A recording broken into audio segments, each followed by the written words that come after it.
अस्सलाम वालेकुम। आज हम पढ़ेंगे ओरल ड्रग्स या systemic drugs for mucocutaneous infections. यानी कि इन्फेक्शन जो है यानी फंजाई वो तो स्किन के अंदर है, ठीक है, वो अंदर नहीं है बॉडी के, लेकिन उसको ट्रीट टॉपिकली नहीं किया जा सकता क्योंकि टॉपिकली जो ट्रीटमेंट है वो इफेक्टिव नहीं हो रहा, ठीक है। तो फिर हम क्या करेंगे, सिस्टेमिक यानी कि ओरल ड्रग्स देंगे ताकि वो जाकर जो है वो उनको किल करें। अब होता क्या है कि डर्मेटोफाइट्स, ठीक है, डर्मेटोफाइटोसिस कहते हैं जब डर्मेटोफाइट्स यानी कि वो फंजाई जो स्किन को अफेक्ट करते हैं, ठीक है, जो स्किन के ऊपर अफेक्ट करेंगे उन्हें हम डर्मेटोफाइट्स कहेंगे और स्किन इन्फेक्शन को हम डर्मेटोफाइटोसिस कह रहे हैं। अब डर्मेटोफाइटोसिस में जो ओरल ड्रग्स यूज की जाती हैं वो तीन है, ग्रीजियोफिल्विन, टेर्बेनाफिन और एजोल्स। एजोल्स में भी आपको याद होगा इट्राकोनाजोल जो हमने पढ़ी थी ओनिकोमाइकोसिस के लिए, राइट। अब ग्रीजियोफिल्विन सबसे पहली है। ग्रीजियोफिल्विन हम कहते हैं it is added by high fatty food, ठीक है। जब हम फैटी फूड खाते हैं ना इसके साथ इसकी एब्जॉर्प्शन जो है वो ज्यादा हो जाती है। ग्रीजी से याद रखना है, ठीक है, फैटी फूड इस जो है इसकी एब्जॉर्प्शन को एड करता है। फिर हम कहते हैं काम कैसे करती है। ग्रीजियोफिल्विन हमने ओरली ली, ठीक है, ये जाकर स्किन में चली जाती है, ठीक है, और स्किन की जो स्ट्रेटम कॉर्नियम होती है ना, सबसे आउटर लेयर, सुपरफिशियल लेयर, ठीक है, वहां चली जाती है स्ट्रेटम कॉर्नियम में। स्ट्रेटम कॉर्नियम में कैरेटिन पड़ा हुआ है, ये कैरेटिन के साथ बाइंड करेगी। अब होता है क्या है कि जो डर्मेटोफाइट्स है ना दे फीड ऑन कैरेटिन, ठीक है। डर्मेटोफाइट्स भी उसी लेयर में अच्छा हाँ, डर्मेटोफाइट्स जो है वो हमारे पास सुपरफिशियली अफेक्ट करते हैं। Dermatophytes are also present in the stratum corneum, ठीक है, वो ज्यादा डीप नहीं जाते। अब ड्रग भी उसी लेयर में जा रही है, डर्मेटोफाइट्स फीड कर रहे हैं कैरेटिन को, और क्या होता है वो ड्रग एक्टिवली या एनर्जी डिपेंडेंट ट्रांसपोर्ट हो जाती है इनटू द डर्मेटोफाइट्स, ठीक है, वो उस ड्रग को अपने अंदर ले लेता है फंजाई, राइट। अब फंजाई के अंदर आ गई ड्रग। अब ड्रग ने फंजाई के अंदर जाकर क्या करना है, उसके माइक्रोट्यूब्यूल फंक्शन को डिसरप्ट करना, ठीक है। Microtubule function we know is a very important part of the cell, जिससे स्टेबल होता है सेल, ठीक है। तो माइक्रोट्यूब्यूल फंक्शन को ही वो डिस्ट्रॉय कर देता है। दूसरा वो क्या करता है कि जो उसकी न्यूक्लिक एसिड्स होते हैं ना उनकी सिंथेसिस को भी और उनकी पॉलीमराइजेशन को भी जो है कम करेगा या डिसरप्ट कर देगा। तो इन दो मेथड्स के थ्रू जो है ये डर्मेटोफाइट्स को किल नहीं करेगा, क्या करेगा, स्टैटिक कर देगा, ठीक है। देखिए हमें पता है कि न्यूक्लिक एसिड जो है वो रिप्रोडक्शन के लिए जरूरी होते हैं ना, इसी तरह वी नो माइक्रोट्यूब्यूल जो है वो मेरे पास माइटोसिस के वक्त जो है वो काम आ रहे होते हैं, ठीक है। तो दोनों को हमने कर दिया तो उससे उसकी रिप्रोडक्शन नहीं हो रही है, जितने सेल्स पहले थे उतने ही रहेंगे और फिर बॉडी का जो इम्यून सिस्टम है वो उसको किल कर देगा उन थोड़े से सेल्स को, तो उन्हें मल्टीप्लाई नहीं होने देगा, इसलिए this is a fungistatic drug, right.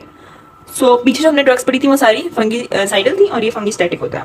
फिर हम कहते हैं एक्टिव, टॉपिकली एक्टिव नहीं होता, जब हमारे पास टॉपिकल ट्रीटमेंट फेल हो जाए तो फिर हम इसे देते हैं।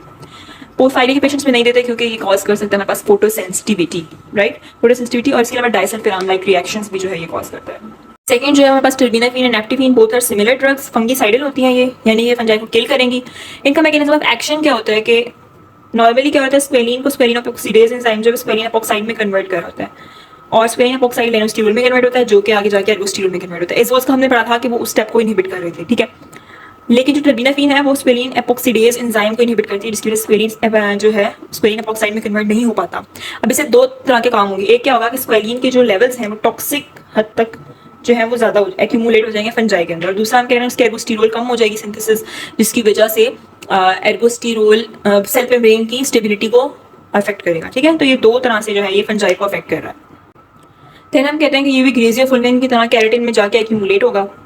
इसकी टॉक्सिक इफेक्ट में टेस्ट डिस्टर्बेंसेस शामिल हैं, T for terbinafine and T for taste disturbances, याद रख लें। सुपीरियर इन ओनिकोमाइकोसिस हम कहते हैं कि टेर्बेनाफिन जो है वो ग्रेजियोफिल्विन और इट्राकोनाजोल, हम इट्राकोनाजोल जो हमने एजोल एंटीफंगल में पढ़ा था, ठीक है, उनसे ज्यादा सुपीरियर होता है ओनिकोमाइकोसिस में। ये तीन ड्रग्स यूज होती हैं ओनिकोमाइकोसिस में, राइट, ग्रेजियोफिल्विन, टेर्बेनाफिन एंड इट्राकोनाजोल। अब टेर्बेनाफिन सुपीरियर क्यों होता है, इसकी तीन वजूहत होती हैं। सबसे पहला तो हम कहते हैं टेर्बेनाफिन फंगिसाइडल है, ग्रेजियोफिल्विन फंगिस्टैटिक है, that's why terbinafine is more superior. Then हम कहते हैं टेर्बेनाफिन में रिलैप्स रेट जो है वो कम होता है, यानी एक दफा फंजाई ट्रीट हो जाए तो उसके वापस आने के चांसेस कम होते हैं, जबकि ग्रेजियोफिल्विन में रिलैप्स रेट जो है वो ज्यादा होता है। तीसरा हम कहते हैं इट्राकोनाजोल जो है it is an azole antifungal, और एजोल एंटीफंगल्स हमने पढ़ा था they are inhibitor of CYP 450 enzymes. Although ketoconazole ज्यादा करता है बट इट्राकोनाजोल भी कुछ हद तक करता है, just like other azole antifungals. तो इट्राकोनाजोल भी हम इतना प्रेफर नहीं करते जितना हमें उसको करते हैं टेर्बेनाफिन को। नेक्स्ट हम कह रहे हैं एजोल्स भी जो हैं वो भी डर्मेटोफाइटोसिस स्पेशली ओनिकोमाइकोसिस में यूज हो रहा है। कौन, इट्राकोनाजोल, अभी हमने पढ़ा है। इट्राकोनाजोल जो है वो सब एजोल एंटीफंगल्स में ज्यादा इफेक्टिव होता है, ठीक है, हम एजोल्स की बात करें, इट्राकोनाजोल जो है उसकी हम इंटरमीडिएट डोजिंग करते हैं, ठीक है।